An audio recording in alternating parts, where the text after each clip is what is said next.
हम यहाँ भगवान की नहीं बल्कि ईश्वर की, परमात्मा की या ब्रह्म की बात कर रहे हैं। वर्तमान में लोग भगवान शब्द को ईश्वर से जोड़ते हैं, इसलिए हमने हेडिंग में भगवान रखा। कोई मनुष्य देवता या भगवान बन सकता है, लेकिन ईश्वर या परमात्मा नहीं।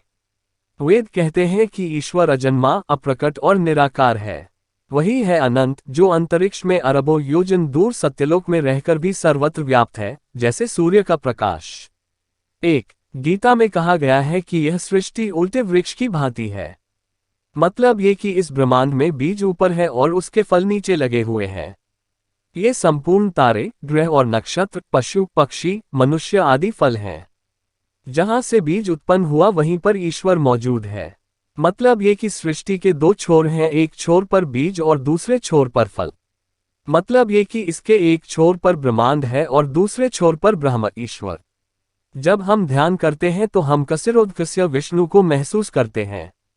जब हम इसका ज्ञान पा लेते हैं तो हम भौतिक माया से बाहर आ जाते हैं। इसी से हम परमात्मा को महसूस करते हैं।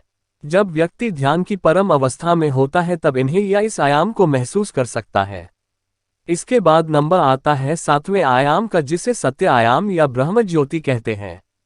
ब्रह्म नहीं, ब्रह्म ज्योति, जैसे सूर्य की ज्योति होती है, इसी आयाम में समाया है। वह तत्व ज्ञान जिसकी मदद से मनुष्य देवताओं की श्रेणी में चला जाता है। इसके बाद है 8वां आयाम, जिसे कैलाश कहा जाता है।